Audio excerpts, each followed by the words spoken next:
أعوذ بالله من الشيطان الرجيم. بسم الله الرحمن الرحيم. وَلَقَدْ خَلَقْنَا الْإِنسَانَ وَنَعْلَمُ مَا تُوَسْوِسُ بِهِ نَفْسُهُ وَنَحْنُ أَقْرَبُ إِلَيْهِ مِنْ حَبْلِ الْوَرِيدِ إِذْ يَتَلَقَّى الْمُتَلَقِّيَانِ عَنِ الْيَمِينِ وَعَنِ الشِّمَالِ قَعِيدٌ مَا يَلْفِظُ مِنْ قَوْلٍ إِلَّا لَدَيْهِ رَقِيبٌ عَتِيدٌ. وَجَاءَتْ سَكْرَةُ الْمَوْتِ بِالْحَقِّ ذَلِكَ مَا كُنْتَ مِنْهُ تَحِيدُ وَنُفِخَ فِي الصُّورِ ذَلِكَ يَوْمُ الْوَعِيدِ وَجَاءَتْ كُلُّ نَفْسٍ مَعَهَا سَائِقٌ وَشَهِيدٌ لَقَدْ كُنْتَ فِي غَفْلَةٍ مِّنْ هَذَا فَكَشَفْنَا عَنْكَ غِطَاءَكَ فَبَصَرُكَ الْيَوْمَ حَدِيدٌ. وَقَالَ قَرِينُهُ هَذَا مَا لَدَيَّ عَتِيدٌ أَلْقِيَا فِي جَهَنَّمَ كُلَّ كَفَّارٍ عَنِيدٍ مَّنَّاعٍ لِلْخَيْرِ مُعْتَدٍ مُّرِيبٍ الَّذِي جَعَلَ مَعَ اللَّهِ إِلَٰهًا آخَرَ فَأَلْقِيَاهُ فِي الْعَذَابِ الشَّدِيدِ. قَالَ قَرِينُهُ رَبَّنَا مَا أَطْغَيْتُهُ وَلَٰكِن كَانَ فِي ضَلَالٍ بَعِيدٍ. قَالَ لَا تَخْتَصِمُوا لَدَيَّ وَقَدْ قَدَّمْتُ إِلَيْكُمْ بِالْوَعِيدِ مَا يُبَدَّلُ الْقَوْلُ لَدَيَّ وَمَا أَنَا بِظَلَّامٍ لِلْعَبِيدِ. صدق اللہ العظیم. وَلَقَدْ خَلَقْنَا الْإِنسَانَ اور ہم نے انسان کو پیدا کیا، اور ہم نے ہی انسان کو پیدا کیا. وَنَعْلَمُ مَا تُوَسْوِسُ بِهِ نَفْسُهُ اور ہم جانتے ہیں کہ اس کے دل میں کس کس طرح کے خیالات آتے رہتے ہیں، یا یہ کہ ہم جانتے ہیں کہ اس کا نفس کس کس طرح کی باتوں پر اسے آمادہ کرتا رہتا ہے، کیسی کیسی حرکتیں اس کو کرنے کو کہتا ہے. وَنَحْنُ أَقْرَبُ إِلَيْهِ مِنْ حَبْلِ الْوَرِيدِ اور ہم جانے نہیں کیسے، ہم تو اس کی شہرگ سے بھی زیادہ قریب ہیں. اِذْ يَتَلَقَّى الْمُتَلَقِّيَانِ عَنِ الْيَمِينِ وَعَنِ الشِّمَالِ قَعِيدٌ یاد رکھو کہ دو حاصل کرنے والے دائیں اور بائیں بیٹھے ہوئے رہتے ہیں، یا یہ کہ وہ مسلسل حرکت و عمل میں ہیں. ما يلفظ من قول ایک بات بھی کوئی نہیں کہتا، الا لدیہ رقیب عتید مگر یہ کہ اس کے پاس کوئی بیٹھا ہوا نگراں موجود ہے جو ریکارڈ کر رہا ہے. وجاءت سکرۃ الموت بالحق اور موت، سکرات موت کی بے ہوشی حق کے ساتھ آ پہنچی ہے. ذالک ما کنت منہ تحید یہی وہ چیز ہے نا جس سے تو پہلو تہی برتتا تھا، جس سے تو کنی کاٹ کر نکل جاتا تھا، موت کو یاد نہیں کرتا تھا. وَنُفِخَ فِي الصُّورِ پہلے چھوٹی قیامت کا ذکر، اس کے بعد بڑی قیامت، اور اب دیکھو سور میں پھونک مار دی گئی ہے. ذَلِكَ يَوْمُ الْوَعِيدِ یہ ہے وعید کا دن، یعنی اس دھمکی کا دن جو ظالموں اور کفار اور اشرار کو سنائی جا رہی تھی. وجاءت کل نفس معها سائق و شہید اور ہر نفس اس طرح آئے گا کہ اس کے ساتھ ایک سائق ہوگا، ایک اس کو ہانکنے والا، وہ شہید اور اس کا ایک گواہی دینے والا. لقد كنت في غفلة من هذا تم اس دن سے، اس وعید کے دن سے بڑے غفلت میں تھے، یا اپنی موت سے بڑے غفلت میں تھے. فکشفنا عنک غطاءک تو لو آج تو ہم نے تمہاری پٹی ہٹا دی نا. فبصرک الیوم حدید تو جناب کو آج تو بہت دور تک دکھ رہا ہوگا. طنز کا پہلو ہے. فبصرک الیوم حدید آج کچھ زیادہ دکھائی دے رہا ہے، سمجھ میں آ رہا ہے سب.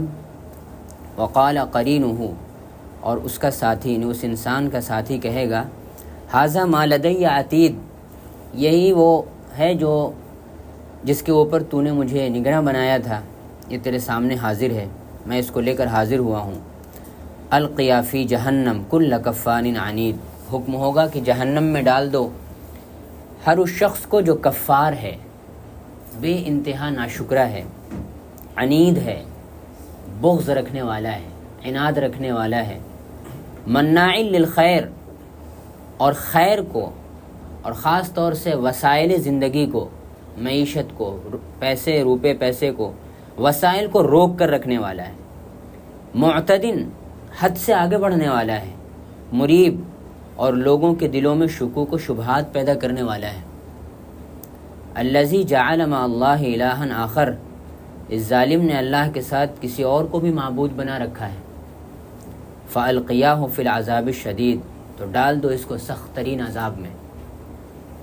قال قرینہ، اس کا ایک ساتھی بولے گا، ایک ساتھی نے یہ کہا، ایک اور ساتھی کہے گا ربنا ما اطغیتہ، اے ہمارے رب میں نے اسے گمراہ نہیں کیا، میں نے اسے سرکشی کے راستے پہ نہیں ڈالا تھا، ولکن کان فی ضلال بعید، لیکن اسے خود ہی گمراہ ہونے میں، گمراہی میں پڑے رہنے میں مزہ آ رہا تھا، اپنی راہ کھوٹی کرنے میں اسے خود ہی مزہ آ رہا تھا۔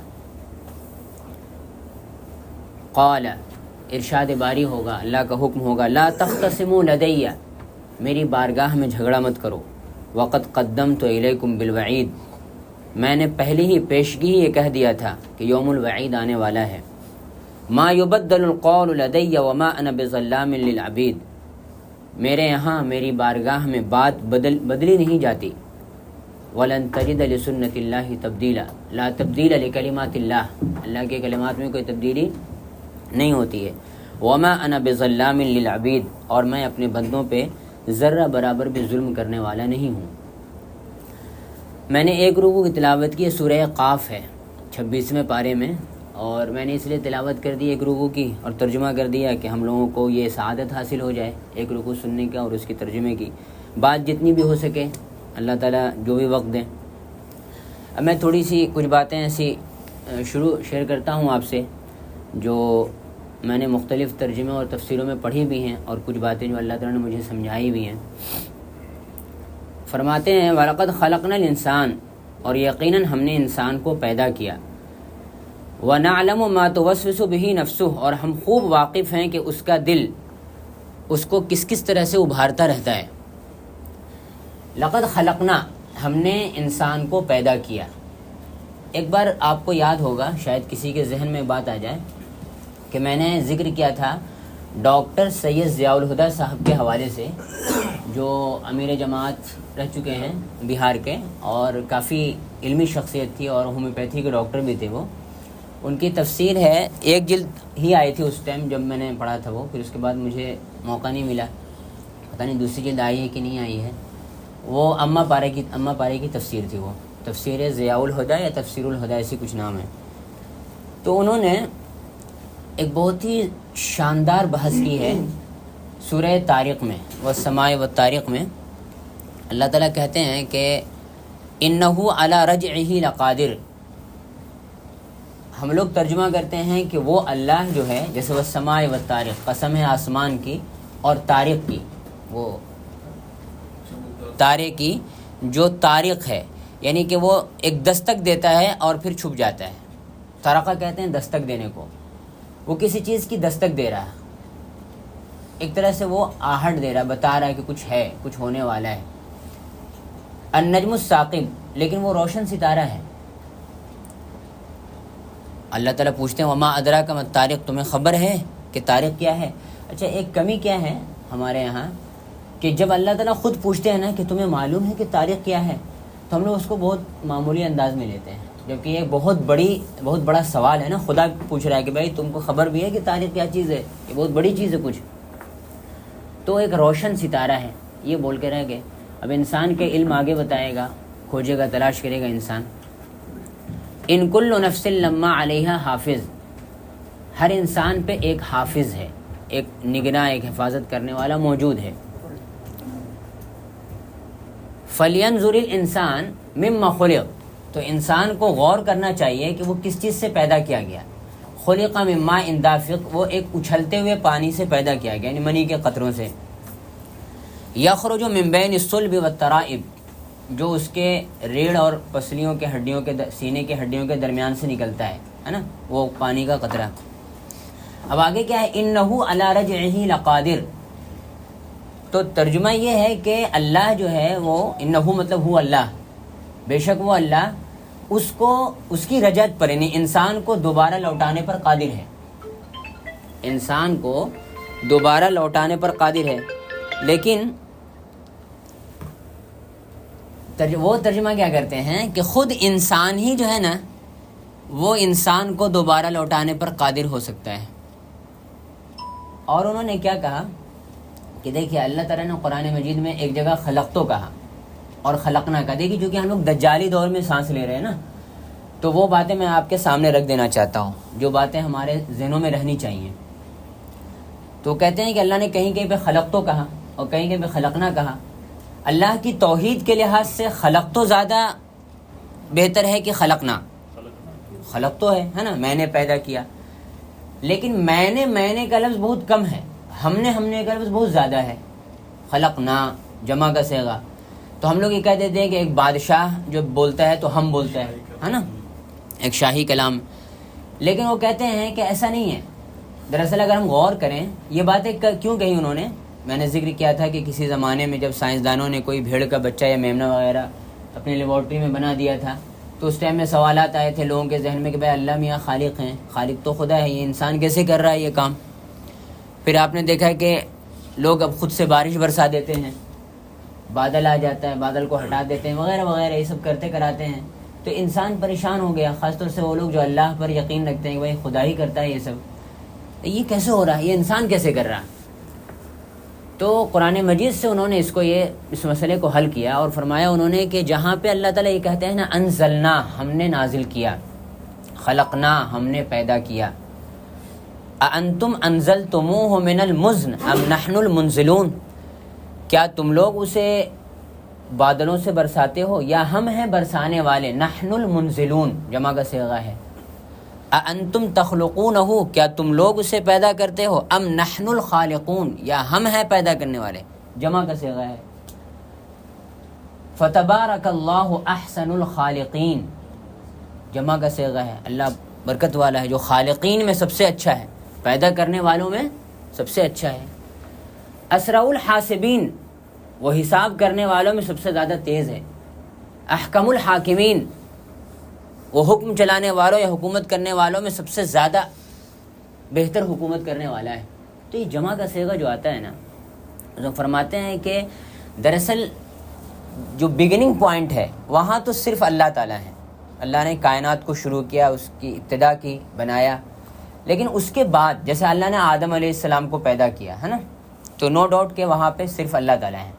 لیکن جب اللہ تعالیٰ کے آدم اور حوا کے بعد جب دوسری نسل آگے بڑھنے لگی تو وہاں پہ ڈائریکٹ اللہ تعالیٰ کا انٹرفیئر نہیں رہا، وہاں پہ بالواسطہ ہو گیا. آدم اور حوا بیچ میں آ گئے. آدم شروع میں تو اللہ تعالیٰ وما انت استکبر کیا ہے لما خلقت بیدیہ، میں نے جس کو اپنے ہاتھوں سے بنایا ہے تو نے اس کو سجدہ کرنے سے انکار کیا. تو وہاں پہ تو ڈائریکٹ سمجھ میں آ رہی بات. لیکن اس کے بعد کی نسلوں میں آدم اور حوا بیچ میں آ گئے ہیں، بالواسطہ طور پہ یہ کام ہو رہا ہے. تو جہاں جہاں بھی عوامل بھی آ رہے ہیں نا خدائی کام میں، دوسرے عوامل اور اسباب آ جا رہے ہیں بیچ میں، وہاں پہ اللہ تعالیٰ جمع کا صیغہ استعمال کرتے ہیں.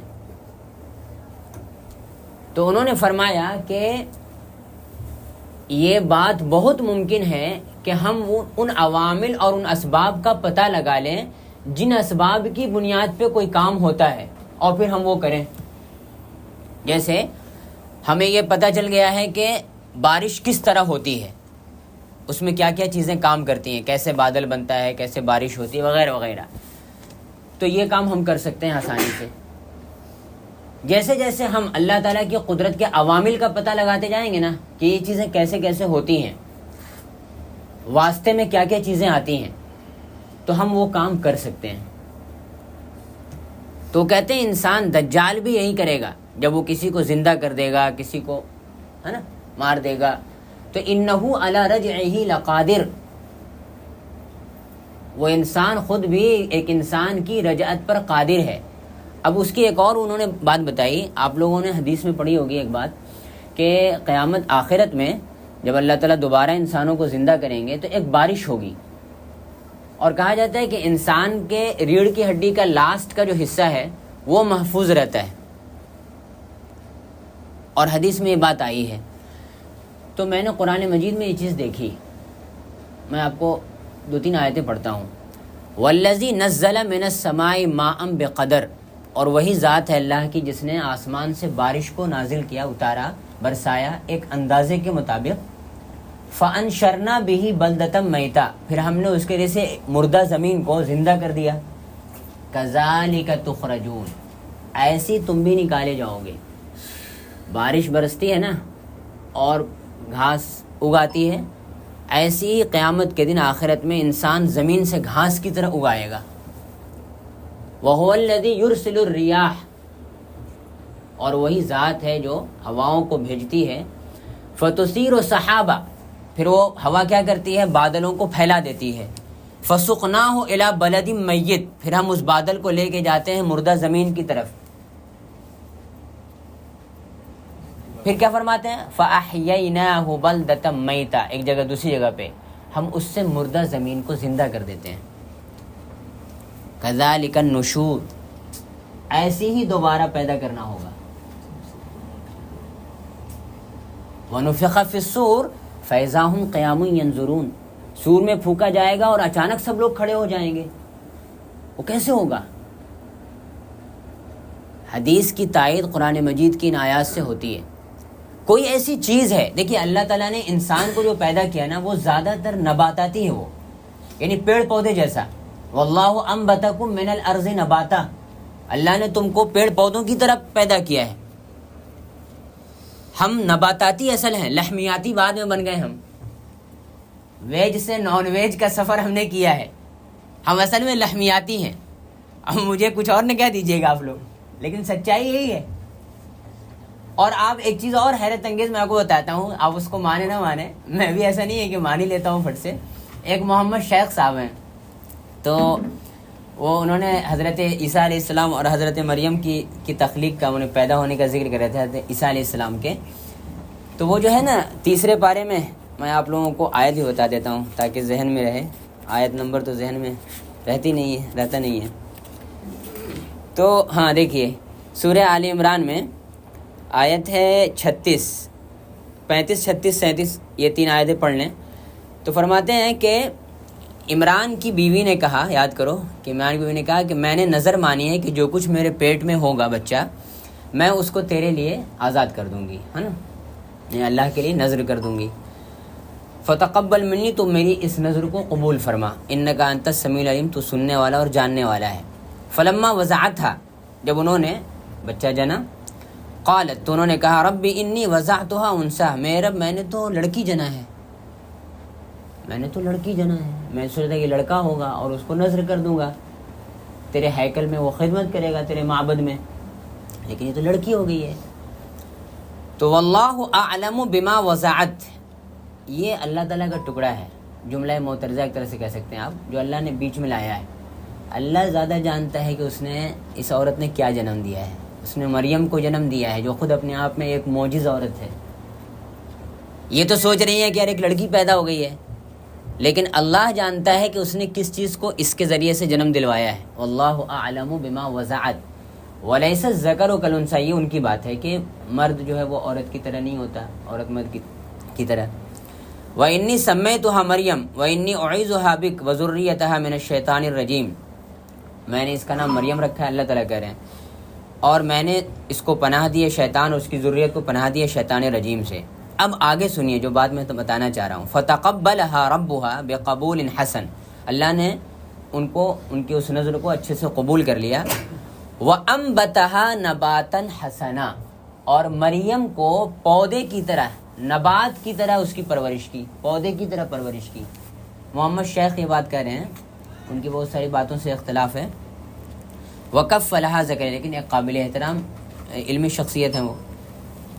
تو یہ جو کہا کہ انبتھا نباتن حسنا، وہ کہتے ہیں دنیا میں تقریباً 50,000 افراد ایسے ہیں. دیکھیے کچھ افراد، زیادہ تر لوگ تو ایسے ہیں جو مرد ہیں یا عورت ہیں، کچھ وہ ہیں جو بیچارے مخنث ہیں فطری طور پہ، جن کو ہم لوگ ہجڑا کہہ دیتے ہیں. اور دنیا میں کچھ ہزار، تقریباً 50,000 کے آس پاس میں انہوں نے بتائی ہے تعداد، کہ ایسے لوگوں کی بھی ہے جن میں وہ دونوں طرح کی جنس پائی جاتی ہیں، تانیث کی اور تذکیر کی، مؤنث اور مذکر دونوں کی. اور وہ دونوں چیزیں، وہ دونوں جو ان میں صلاحیت ہے نا، ان دونوں کو ڈیولپ کیا جا سکتا ہے. تو حضرت مریم علیہ السلام کو جو حمل رہ گیا، حالانکہ کسی انسان نے ان کو چھوا بھی نہیں تھا، ان کی شادی بھی نہیں ہوئی، کسی شوہر سے وہ ملی بھی نہیں، کسی انسان سے ملی بھی نہیں، اور پھر بھی ایک بچہ رہ گیا. تو وہ فرماتے ہیں کہ دراصل ان میں وہ صلاحیت تھی خود تذکیر کی، بس اللہ نے اس کو اپنی قدرت سے واضح کر دیا، ظاہر کر دیا. عجیب و غریب بات، مجھے تو بہت عجیب لگی، میں نے پہلی دفعہ سنی یہ بات. یہ سب چیزیں جو ہے نا، ہاں یہ سب چیزیں کیا ہے نا، دجالی دور میں سمجھے ہوئے رہنے کی ہیں، ورنہ ایک سے کرشماتی لوگ آئیں گے اور ہمارا ایمان بگاڑ کے چلے جائیں گے. اب جب وہ یہ بات بولتے ہیں ڈاکٹر ضیاء الہدیٰ صاحب کہ یہ ممکن ہے کہ انسان ان عوامل اور اسباب کا پتہ لگا لے تو وہ سب کر سکتا ہے جس کے بارے میں ہم سمجھتے ہیں کہ یہ خدا نے کیا ہے یا یہ خدا کر سکتا ہے، تو خبردار مت سمجھ لینا کہ یہ خدا ہے کرنے والا. اور میں اس چیز کو سمجھنے کے لیے ایک جملہ بولا کرتا ہوں جو میرے ساتھیوں کو یاد ہے، کہ اللہ تعالیٰ نے ہم لوگوں کو نا ترکیب کا علم دیا ہے، تخلیق کا علم نہیں دیا ہے. یعنی ہمارے پاس یہ علم ہے، یہ علم بہت بڑا ہے، اس کا کینوس بہت وسیع ہے کہ ہم مختلف چیزوں کو جوڑ کر ایک نئی چیز پیدا کر سکتے ہیں، لیکن ہم کوئی ایسا مٹیریل یا کوئی ایسی چیز نہیں پیدا کر سکتے جس کا کوئی وجود ہی دنیا میں نہ ہو، یا ہم کوئی ایسی چیز ختم نہیں کر سکتے کسی چیز کو جو مکمل ختم ہو جائے. شکل بدل جائے گی بس، لیکن وہ چیز مکمل ختم نہیں ہوگی، ہمارے بس میں نہیں ہے. یہ چیز اللہ پہ ہمارا یقین بڑھاتی ہے. بھائی کوئی بڑے سے بڑا سائنٹسٹ ہو، بڑا سے بڑا دجال ہو، اگر وہ یہ کر کے دکھا دے، میں اس کو ایک گلاس دوں، بولے اس کو پوری طرح ختم کر کے دکھاؤ، ایسا کہ اس کا کوئی وجود ہی دنیا میں نہ رہے کسی بھی شکل میں، آپ مجھے بتائیے کیا ایسا ممکن ہے؟ نہیں.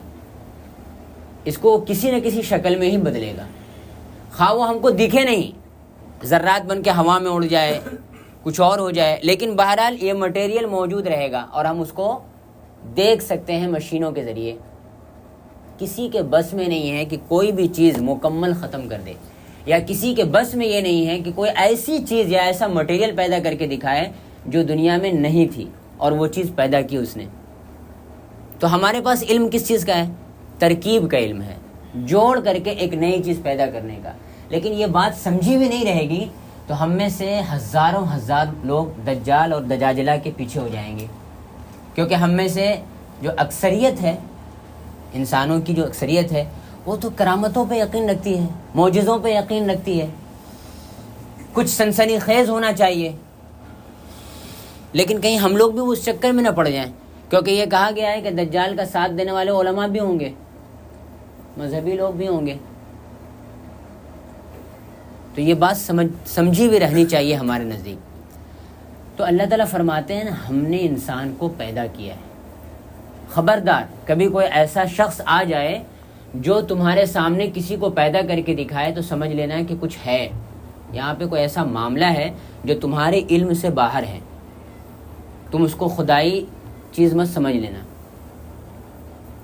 اور میں تو سمجھتا ہوں کہ اس بات کو کہہ کر جس طرح بہت سارے اہل علم نے امت پہ بڑے بڑے احسانات فرمائے ہیں، بہت سی چیزیں کھول کے، ضیاء الہدیٰ مرحوم یا رحمۃ اللہ علیہ نے بھی اس بڑا احسان کیا ہے امت پہ، اس چیز کو کھول کر.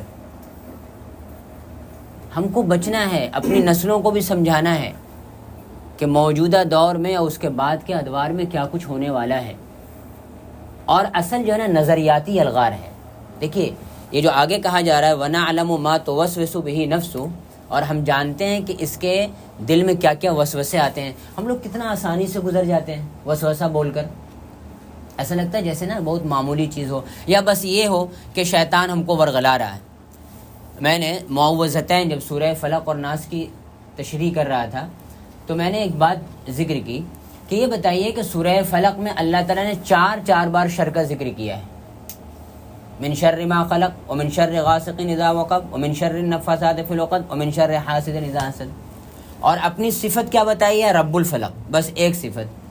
اور سورہ ناس میں دیکھیے آپ، قل اعوذ برب الناس، ملک الناس، الہ الناس، تین صفت ہے اور شر ایک ہے، من شر الوسواس۔ وہاں 4 مرتبہ شر ہے اور صفت صرف ایک ہے، یہاں شر صرف ایک ہے اور اللہ اپنی تین صفت کا حوالہ دے رہا ہے۔ اس کا مطلب یہ ہے کہ یہ شر سب سے زیادہ خطرناک ہے۔ فکر جو ہے نا، فکر انسان کا اندرون، انسان کا نظریہ، انسان کی نیت اور اس کا دل، اگر وہ چینج ہو جائے تو ہمارے سارے عمل بدل جاتے ہیں، سارے اعمال بدل جاتے ہیں۔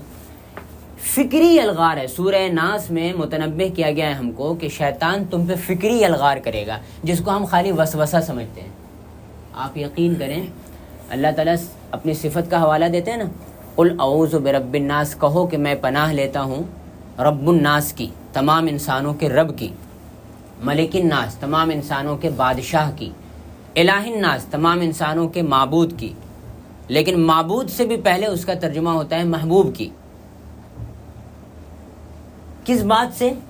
من شر الوسواس الخناس، وسوسہ ڈالنے والے کے شر سے جو بار بار پلٹ کر حملہ کرتا ہے۔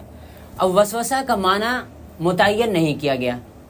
وسوسہ کا مطلب ہوتا ہے غلطیوں پہ ابھارنے والا، وسوسہ کا مطلب ہوتا ہے صحیح کام سے روکنے والا، وسوسہ کا مطلب ہوتا ہے وہم اور کنفیوژن پیدا کرنے والا۔ لغت میں ہے، میں اپنی بات نہیں کر رہا ہوں، لیکن وہم اور کنفیوژن پیدا کرنے والا معنی ظاہر ہی نہیں کیا گیا۔ کنفیوز کرنا شیطان کا بہت بڑا کام ہے۔ حضور جب فرماتے ہیں اللہم ارنا الحق حقا، حق کو حق دکھائیے اللہ ہم کو اور ہمیں اس کی اتباع کی توفیق دیجیے، تو وجہ یہ نہیں ہے کہ حضور یہ کہہ رہے ہیں کہ شیطان ہم کو حق سے روک دے گا۔ نہیں بھائی، حق سمجھ میں نہیں آتا ہے، اس لیے حق کو حق دکھائیے۔ شیطان کنفیوز کرتا رہتا ہے، بولتا ہے نہیں یہ جو تم کر رہے ہو نا یہ حق نہیں ہے، وہ حق ہے، فلاں مولانا صاحب نے جو کہا وہ حق ہے، یہ مولانا صاحب جو کہہ رہے ہیں وہ حق نہیں ہے۔ حدیث پڑھنا تو حق ہے سمجھ بوجھ کے، قرآن مجید کو سمجھ بوجھ کے پڑھنا حق نہیں ہے، تلاوت کر لو ثواب ملے گا۔ یا حدیث اور قرآن کو تبرک کے طور پہ پڑھ لو، فقہ سے معلومات مل جائے گی۔ یا اب ان سے پڑھنے کی کیا ضرورت ہے؟ تمہارے پاس تمہارے اکابر موجود ہیں، تمہارے حضرت موجود ہیں، تمہارے شیخ موجود ہیں، مرشد موجود ہیں، پیر صاحب موجود ہیں، وہ ہیں جنت پار کرانے کے لیے، بیڑا پار کرانے کے لیے۔ شیطان کا حملہ الگ الگ طریقوں سے ہوتا ہے، لیکن اصل کیا ہے؟ اصل حملہ وہ یہ ہے کہ وہ نظریاتی الغار کرتا ہے، فکری الغار۔ وہ چاہتا ہے کہ ہمارے اندر والے انسان کو بدل دے، وہ چاہتا ہے ہم کنفیوزڈ ہو جائیں۔ میں پوچھتا ہوں لوگوں سے کہ اس زمانے کی روح کیا ہے؟ آپ یقین کریں جواب بہت کم آتا ہے، اور میں جواب دیتا ہوں نا کہ اس زمانے کی اصل روح ہے کنفیوژن۔ اس زمانے میں جتنا کنفیوزڈ کیا جا رہا ہے انسانوں کو، جو لوگ صرف روزی روٹی کے چکر میں صبح سے شام تک، ان کو تو کوئی مسئلہ ہی نہیں ہے، مس انفارمیشن ہو کہ ڈس انفارمیشن ہو، کیا مطلب ہے؟ لیکن جو لوگ کچھ فکر مند ہیں نا، اور ذرا سا بھی اپنے دین کے متعلق فکر مند ہو جاتے ہیں، اتنے کنفیوزڈ ہوتے ہیں، حد ہو جاتی ہے۔ اس زمانے کی روح کنفیوژن ہے، وسواس ہے وہ وسواس۔ اور اللہ تعالیٰ اپنی تینوں صفت کا حوالہ دیتے ہیں۔ میں نے غور کیا اس پہ میرے بزرگوں، آپ دیکھیے رب جو ہے وہ ضرورت کا نمائندہ ہے، یعنی ہر ضرورت پوری کرنے والے کو رب کہتے ہیں۔ ملک، بادشاہ، یہ طاقت کی نمائندگی اس سے ہوتی ہے، اور الہ، معبود، اس سے محبت کی نمائندگی ہوتی ہے، یعنی ہم کسی کو اتنا چاہیں کہ اس کو پوجنے لگیں۔ یہ جو الہ کا لفظ ہے نا، بیضاوی میں تفسیر بیضاوی ہم پڑھ رہے تھے، اس میں انہوں نے اس کی تشریح کی ہے کہ والہ یا الہ دونوں سے یہ بن سکتا ہے، اور اس کا مطلب ہوتا ہے اونٹنی کا بہت زیادہ محبت کے ساتھ اپنے بچے کی طرف لپکنا، تیزی سے بڑھنا، یا کسی جانور کا تیزی سے اپنے بچے کی طرف لپکنا، کس میں؟ محبت میں، ظاہر ہے ممتا میں۔ تو جو الہ ہے نا، اس کی طرف تیزی سے بڑھے دل، وہ قابل محبت ہے۔ تو الہ کے معنی معبود۔ اب میں ان تین صفتوں سے تین باتیں اخذ کرتا ہوں، ایک ہے ضرورت، دوسری ہے طاقت، اور تیسری ہے محبت۔ اب آپ خوب سوچئے، اچھے سے سوچئے، دنیا میں یہی 3 چیزیں آپ کو ایسی ملیں گی جس کی بنیاد پہ کوئی انسان کسی دوسرے کا غلام بنتا ہے، کسی دوسرے کا بندہ بنتا ہے. یا تو ضرورت کی وجہ سے کسی کا غلام بنتا ہے، یا پھر طاقت کے خوف میں، کسی کے طاقت کے خوف میں آ کر کے اس کا غلام بن جاتا ہے، اس کے سامنے سر جھکا دیتا ہے، یا پھر محبت میں کسی کا غلام بنتا ہے، کسی کی بندگی کرنے لگتا ہے. اللہ تعالیٰ یہ تینوں صفت کا حوالہ دیتے ہیں اپنے تعلق سے کہ اگر تم کسی ضرورت کی وجہ سے کسی کا غلام بننے والے ہو تو میں ہوں نا ضرورت پوری کرنے والا. اگر کسی طاقت کے خوف میں تم آ چکے ہو تو مجھ سے بڑا طاقتور کون ہے؟ اور اگر کسی کی محبت میں گرفتار ہو تو مجھ سے زیادہ کون ہے لائق محبت اور قابل حمد؟ ان تینوں صفت کے حوالے سے خدا کہتا ہے کہ مجھ سے پناہ لو، پناہ مانگو نہیں، میری پناہ میں آؤ، میں تم کو پناہ دینے کو تیار ہوں. یہ یقین کی بات ہے. اعوذ برب الناس، میں پناہ مانگتا ہوں نہیں، میں پناہ لیتا ہوں اپنے رب کی. کس سے؟ وسواس کے شر سے. وہ وسواس جو ہمارے اندر فکری چینجنگ چاہتا ہے، فکری تبدیلی، تاکہ ہم جہاں بھی رہیں اس کے بن کے رہیں. تو وَنَعْلَمُ مَا تُوَسْوِسُ بِهِ نَفْسُهُ، ہم جانتے ہیں کہ اس کا نفس اس کو کس کس بات پر ابھارتا رہتا ہے، کیسے کیسے کنفیوز کرتا ہے. اچھا، جب یہ بات ہو گئی تو اب ہمارے سامنے قرآن مجید کی روشنی میں 3 طرح کے شیطان آتے ہیں. 3 طرح کے شیطان، اور بالکل حق ہے، ایسا نہیں کہ یہ زبانی جمع خرچی کر رہا ہوں. اسی صورت میں کہا گیا سورہ ناس میں کہ یہ وسواس جو ہے من الجنۃ والناس، جنوں میں سے بھی ہو سکتا ہے اور انسانوں میں سے بھی ہو سکتا ہے. ٹھیک ہے، ہم لوگوں نے صرف ابلیس کے حوالے کر دیا ہے کام، وہی سارا کام کرتا ہے، باقی انسان تو کچھ نہیں کرتا. پہلی غلطی تو یہ ہے. اچھا، میں آپ کو بتاؤں ایک بات، شیطان نے خود ہی یہ کروایا ہوگا، اس نے ڈالا ہوگا کہ اصل دشمن میں ہوں تمہارا، تمہارے اندر میں کوئی تمہارا دشمن نہیں چھپا ہوا ہے، تاکہ تم اپنے اندر والے دشمن سے بچو ہی نہیں. باہر کے دشمنوں کے بارے میں خوب فکر ہو رہی ہے نا، کہ کوئی چھت پہ جا رہا ہے، کوئی دروازے کے پاس کھڑا ہوا ہے، کوئی چھپ کے بندوق لے کے کھڑا ہوا ہے کہ باہر کا دشمن اٹیک کرنے والا ہے، اور اندر میں کوئی گرو گھنٹال بیٹھا ہوا بڑا دشمن، اس کے بارے میں فکر مندی نہیں ہے کسی کی. اور ایک اور خطرناک شیطان کون ہے؟ انسان اندر والا، اور ایک جو ہمارے باہر میں ہے من الجنۃ والناس، اور ایک وہ ابلیس. 3 ہو گئے، لیکن صرف ہم نے ایک کے حوالے کر دیا ہے کام. آس پاس بیٹھے ہوئے لوگوں کو کے بارے میں ہم فکر مند نہیں ہوتے ہیں کون شیطان بن رہا ہے. اپنے اندر والے شیطان سے بھی ہم نہ زیادہ واقفیت رکھتے ہیں اور نہ زیادہ اس کے متعلق فکر مند ہیں، جبکہ اندر ہی والا شیطان اصل ہے جس کی بنیاد پہ باہر کے تمام شیاطین کامیاب ہوتے ہیں. یہ تینوں طرح کے شیطانوں پہ نظر رکھنی ضروری ہے. اور اندر والا انسان جو ہے نا، وہ 2 طرح کا انسان ہے. ہمارے اندرون میں اللہ تعالیٰ نے 2 طرح کے انسانوں کو چھپا کر رکھا ہے. ایک کو ہم لوگ اردو میں بولتے ہیں نفس، اور ایک کو بولتے ہیں ضمیر. نفس اور ضمیر یہ دونوں سنا ہوا لفظ ہے ہمارا. ابھی میں ایک آیت کی تشریح کرتا ہوں جہاں پہ میں پڑھ رہا ہوں، وہاں پہ میں چاہتا ہوں کہ نفس اور ضمیر کا لفظ آنا چاہیے. دیکھیے میری چاہت کیسی ہے. تو اللہ تعالیٰ فرماتے ہیں کہ ہم انسان کے بارے میں جانتے ہیں کہ اس کا دل اس کو کیا کیا کہتا رہتا ہے، نفس کیا کیا کہتا رہتا ہے. وَنَحْنُ أَقْرَبُ إِلَيْهِ مِنْ حَبْلِ الْوَرِيدِ، اور ہم اس کی شہرک سے بھی زیادہ قریب ہیں. یہ ایسا ہے جیسے اردو میں ہم لوگ بولتے ہیں نا کہ میں تو تیری رگ رگ سے واقف ہوں. لیکن کیا ہوا، ایک لمبی طولانی بحث پیدا کر دی لوگوں نے، وحدت الوجود کی، وحدت الشہود کی. ہر کنکر میں شنکر ہے، اور ہر کائنات میں جتنی چیزیں موجود ہیں سب میں خدا ہے. وَنَحْنُ أَقْرَبُ إِلَيْهِ مِنْ حَبْلِ الْوَرِيدِ سے کہ اللہ میاں ہماری شہرک سے قریب ہے، تو اللہ میاں ہیں ہمارے اندر موجود. اور یہ سب ابھی کے لوگوں نے نہیں کیا، اوپری والوں نے کیا ہے. اس لیے میں ایک بات کہتا ہوں کہ چاہے آپ نیچے والوں کی کتاب پڑھیں چاہے اوپر والوں کی، فکر مند ہی رہیں. ایسا نہیں کہ اوپر میں اگر نام علامہ مولانا امام و فلاں اور رحمۃ اللہ علیہ ہے تو کوئی ضروری نہیں ہے کہ وہ سب انہوں نے بہت کچھ اچھا ہی لکھا ہو، غلط نہ لکھا ہو.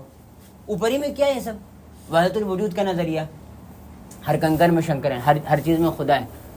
وَنَحْنُ أَقْرَبُ إِلَيْهِ مِنْ حَبْلِ الْوَرِيدِ کا پیغام یہ تھا کہ تمہیں الرٹ رہنا چاہیے. تمہارا رب تم سے غافل نہیں ہے، وہ تمہارے ہر آن تم پہ نظر رکھے ہوا ہے. وہ اپنے علم سے اور اپنی قدرت سے تمہارے خود اتنا تم سے قریب ہے جتنا تم خود سے قریب نہیں ہو. یہ مفہوم تھا، لیکن اس کو زبردستی کی بحث میں الجھایا گیا کہ اللہ تعالیٰ ہمارے اندر موجود ہے. اس آیت کا پیغام یہ ہے کہ ہم الرٹ رہیں، خبردار رہیں کہ ہمارا رب ہم کو دیکھ رہا ہے، وہ ہم سے قریب ہے، اپنے علم سے، اپنی قدرت سے قریب ہے اور ہماری رگ رگ سے واقف ہے۔ اس کے بعد اللہ تعالیٰ نے مزید جو سسٹم بنایا ہے انسانوں پہ نظر رکھنے کے لیے، اذ یتلقی المتلقیان عن الیمین وعن الشمال قعید، فرمایا کہ دو فرشتے ہیں جو دائیں اور بائیں اس کے لکھ رہے ہیں، چیزوں کو ریکارڈ کر رہے ہیں۔ لیکن اس میں ایک بات اور ہے، دو بھی ہو سکتے ہیں، ایک بھی ہو سکتا ہے اور کوئی نہیں بھی ہو سکتا ہے۔ سچویشن ایسی بھی زندگی میں آ سکتی ہے کہ صرف خدا ہی نگراں ہو، فرشتے بھی نہ ہوں۔ اور یہ عن الیمین وعن الشمال قعید میں علمی بحث میں نہیں جانا چاہتا ہوں، ورنہ یہاں پہ ضروری تھا کہ ایک علمی بحث کرتا، لیکن میں اس کو شارٹ میں نکل جاتا ہوں کہ دو فرشتوں کا وجود ہم لوگ جانتے ہیں اور ہم لوگ اس کا نام کرامن کاتبین رکھتے ہیں، ان کا نام ہے نا۔ حالانکہ وہاں پر بھی یہ بات نہیں کہی گئی کہ وہ دو فرشتے ہیں، وہ کہا گیا ہے کہ بس وہ حفاظت کرنے والے فرشتے ہیں جو بزرگ ہیں اور لکھ رہے ہیں، ایک ہیں، دو ہیں، پانچ ہیں، یہ سب نہیں کہا گیا، بس کرامن کاتبین بہت سارے فرشتے ہیں جو ایسا کر رہے ہیں۔ ما یلفظ من قول الا لدیہ رقیب عتید، جو بات سمجھانے کی سمجھنے کی وہ یہ ہے کہ کوئی بھی بات انسان زبان سے نہیں نکالتا ہے مگر ایک زبردست نگراں موجود ہے۔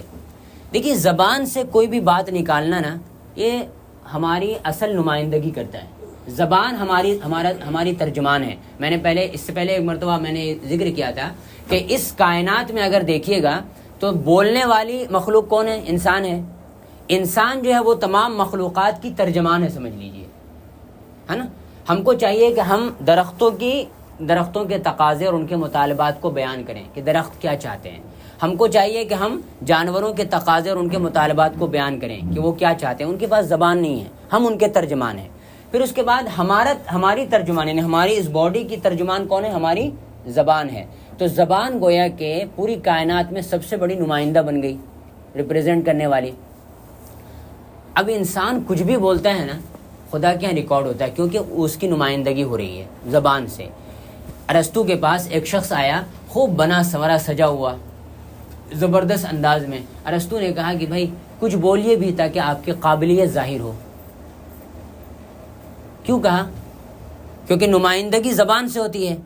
اور حضور فرماتے ہیں، یہ حدیث اور یہ آیت ہم لوگوں کو بہت زیادہ خبردار کرتی ہے۔ حضور نے فرمایا هل يكب في النار الا حصائد السنتهم، انسانوں کو جہنم میں منہ کے بل گرانے والی اگر سب سے زیادہ کوئی چیز ہے تو وہ اس کی زبان کی قینچی ہے۔ حصائد السنتهم، حسدہ کہتے ہیں کھیتی کاٹنے کو، کیسے کھیتی مشینیں رچ رچ کاٹ دیتی ہیں، ایسی زبان سے انسان نہ اپنے ایک آدمی ہزاروں کے دل توڑ سکتا ہے، سینکڑوں کو تکلیف پہنچا سکتا ہے۔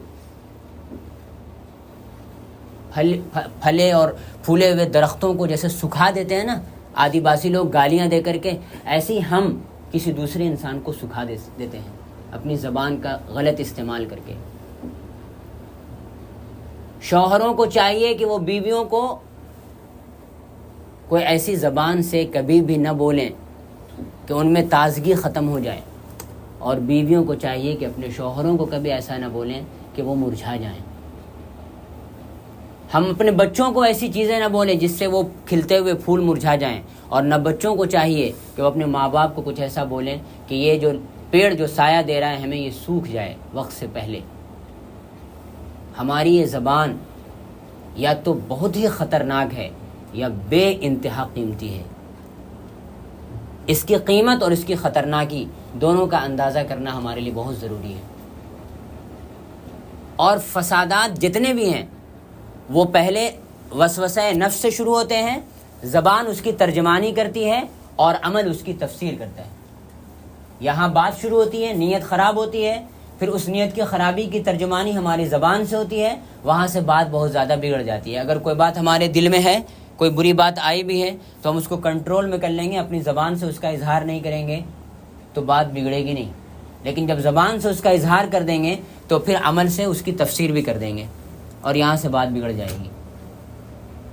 ما یلفظ من قول الا لدیہ رقیب عتید، ہم جو بھی بولتے ہیں خدا کا ایک نمائندہ موجود ہے جو ریکارڈ کر رہا ہے چیزوں کو۔ یہ چیز ہمیں متنبع کرتی ہے میرے بزرگوں۔ ہم لوگ بہت سنتے ہیں لیکن یہ تذکیری ہے نا، ہم کو سنتے رہنا چاہیے، ایسی باتیں سنتے رہنا چاہیے، ہمیشہ اپنے آپ کو ٹٹولتے رہنا چاہیے۔ ہم کہاں اور کچھ ٹٹولیں گے؟ کیمرے جھوٹ تو نہ بولیں گے، کیمرے فٹ ہیں، یہ آنکھ ہماری خود ہے کیمرہ بنی ہوئی۔ ہم سمجھتے ہیں کہ یہ ہماری آنکھ ہے، یہ ہمارا دل ہے، یہ ہماری زبان ہے۔ یہ خدا نے اپنی آڈیو اور ویڈیو ریکارڈنگ کرنے کے لیے اپنی چیزیں ڈال کے رکھی ہیں ہمارے اندر۔ یہ باڈی ہے، اس کی امانت ہے، اور ہم جو کچھ ہیں نا وہ ہم شعور ہیں، ہمیں احساس ہیں۔ میں جو ہوں وہ میں ایک شعور ہوں، ایک احساس ہوں، اور پھر میں بولتا ہوں کہ یہ میری آنکھ ہے، میں بول رہا ہوں، میں وہ جو یہ باڈی نہیں ہے، میں کوئی اور ہوں جو بول رہا ہے یہ میری آنکھ ہے، یہ میرا سر ہے، یہ میرا ہاتھ ہے۔ وہی جو بول رہا ہے نا یہ میرا ہاتھ ہے، یہ میرا سر، وہی اسی کے لیے اللہ تعالیٰ نے اسی کی شامت اعمال کے لیے یہ سب ریکارڈنگ اس کے اندر ہی بنا کے فٹ کر کے رکھا ہے۔ وہ سمجھتا ہے کہ یہ میری آنکھ ہے۔ الم نجعل لہ عینین ولسانا وشفتین، کیا ہم نے اس کے لیے دو آنکھیں نہیں بنائی اور ایک زبان اور دو ہونٹ؟ پہلے کیا کہا؟ ایحسب ان لم یرہ احد، کیا انسان یہ سمجھتا ہے کہ اس کو کسی نے نہیں دیکھا؟ الم نجعل لہ عینین، کیا ہم نے اس کی دو آنکھیں نہیں بنائی ہیں؟ وہ خود کو تو دیکھ رہا نا، کم سے کم فضا میں چلا جائے، وہاں جا کے گڑبڑ کرے، یا پاتال میں زمین کے اندر گھس جائے، اگر کوئی نہیں دیکھ رہا ہے تو اس کی دو آنکھیں تو دیکھ رہی نا اس کو۔ وہ ہماری فٹ کی ہوئی، ہماری کیمرے ہیں، وہ اپنی آنکھوں کو تو بند تھوڑی کر لے گا۔ اس لیے یہ امانت جو اللہ تعالیٰ نے ہمیں دی ہے، آنکھوں کی اور زبان کی اور دوسری چیزوں کی، یہ امانت کو ہم خدا کی ہی امانت سمجھیں۔ پہلی بات تو یہ تصور ہی غلط پیدا ہو گیا ہے کہ ہم لوگ ملکیت کا تصور پیدا کر چکے ہیں، ہم مالک ہیں، ہم مالک ہیں۔ مالک کوئی بھی نہیں ہے میرے بزرگوں۔ الارض للہ، زمین اللہ کی ہے، الحکم للہ، حکم اللہ کا ہے، سب کچھ اس کا ہے۔ یہ تصور بہت بعد میں پیدا ہوا کہ یہ چیز میری ہے، ملکیت۔ آدم علیہ السلام کو اللہ تعالیٰ نے لکھ کر نہیں دیا کہ لو اتنی ایکڑ زمین دے رہے ہیں تم کو، نہ آدم علیہ السلام نے اپنے بچوں کو دیا۔ اس ہوس نے کرایا ہے، یہ سب ہوس نے کر دیا ہے، ٹکڑے ٹکڑے نوع انسان کو۔ اخوت کا بیاں ہو جا، محبت کی زباں ہو جا، ما یلفظ من قول الا لدیہ رقیب عتید، کچھ بھی بولو گے ایک ریکارڈ کرنے والا موجود ہے۔ اور آج تو دنیا میں اتنی ساری چیزیں ریکارڈ ہو رہی ہیں اور اتنا کچھ ہو رہا ہے میرے بزرگوں کہ ہم لوگوں کو تو واقعی سمجھ میں آ جانا چاہیے کہ قرآن کس طرح اپنی صداقتوں کو ظاہر کر رہا ہے دھیرے دھیرے۔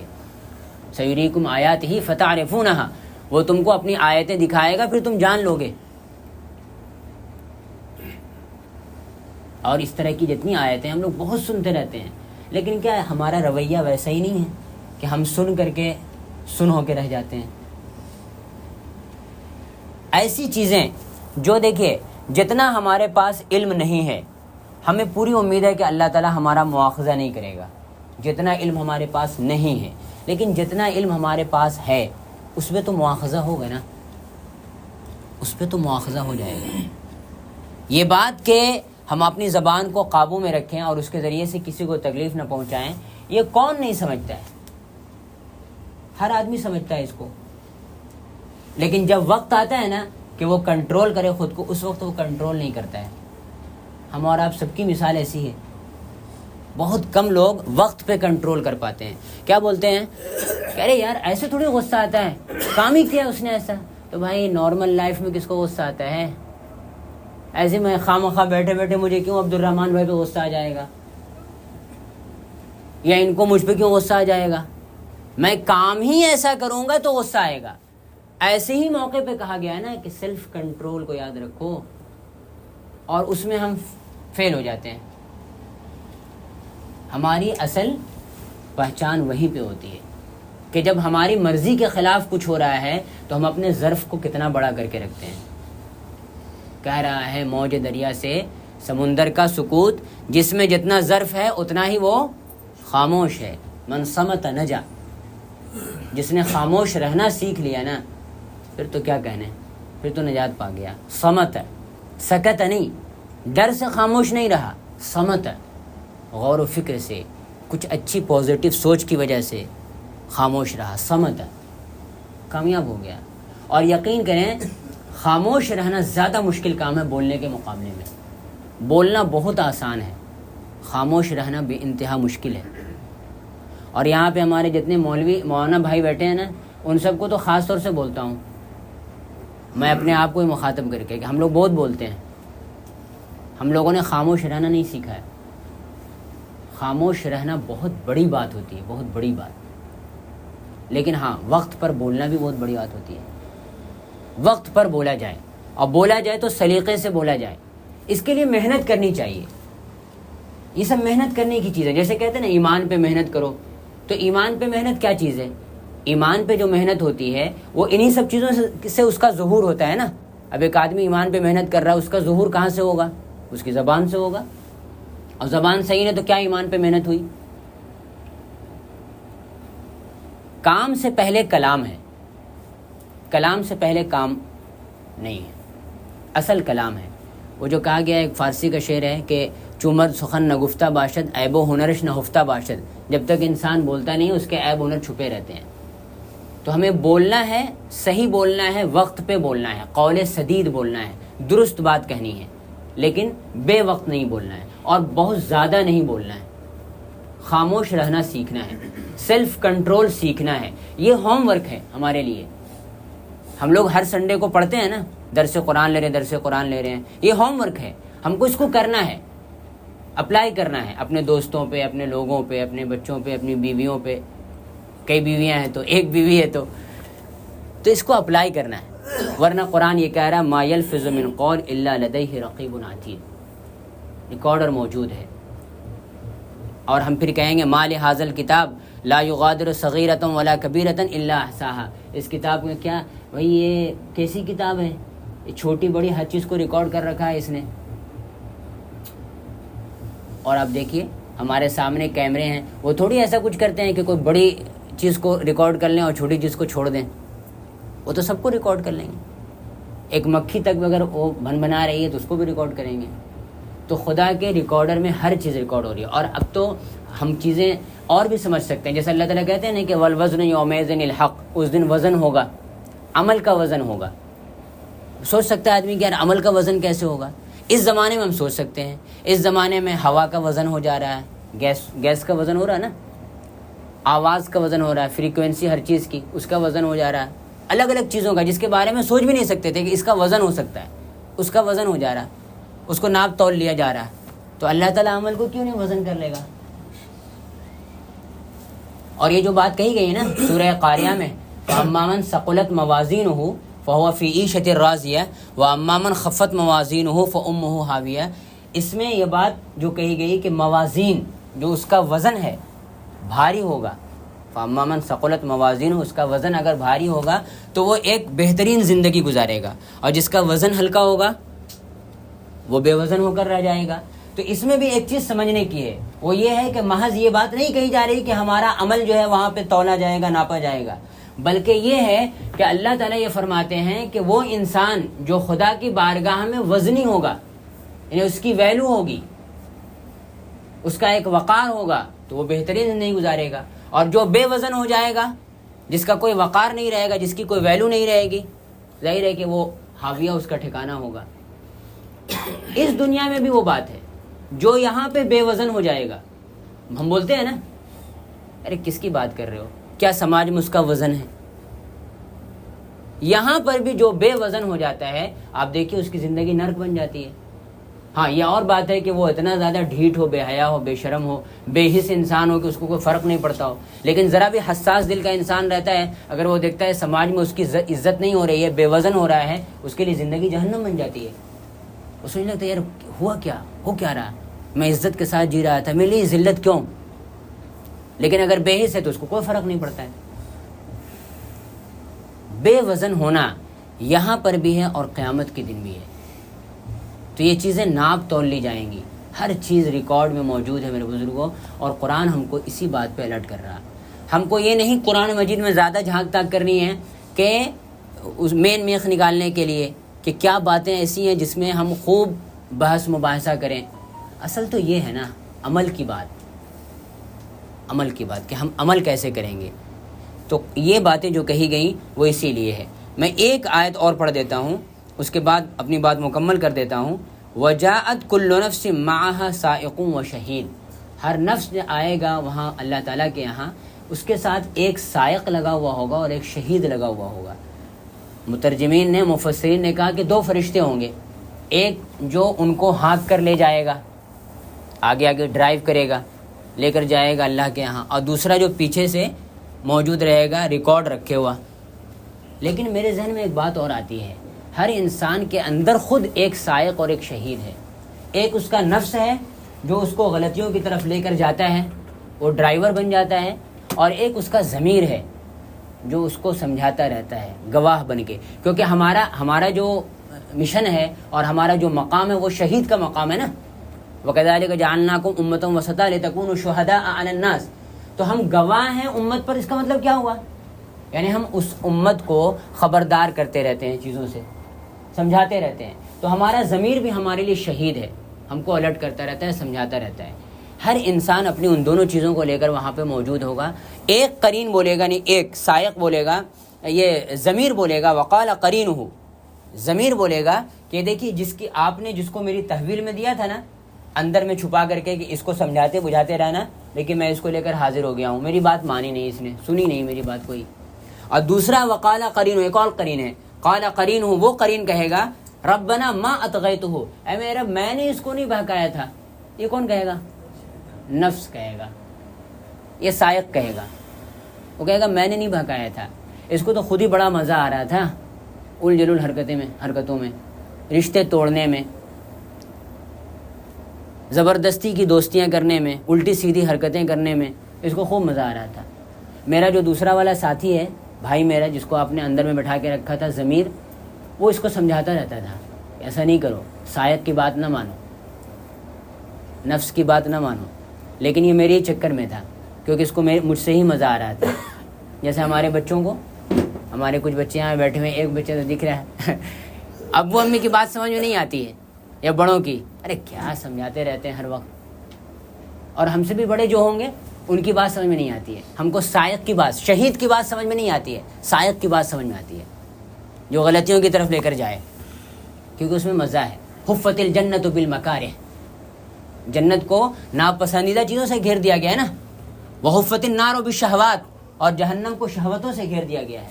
تو سائق کے مزے ہیں، اور ہم سائق کے ذریعے سے مزے لوٹنا چاہتے ہیں. اس کے بعد پھر ایک وقت آ جاتا ہے جب فکشفنا عنک غطاءک فبصرک اليوم حدید، ہمارے آنکھوں کی پٹیاں ہٹ جاتی ہیں اور ہم دیکھتے ہیں کہ یہ تو بہت غلط ہو گیا. اللہ ہماری حفاظت کرے. جزاکم اللہ. السلام علیکم.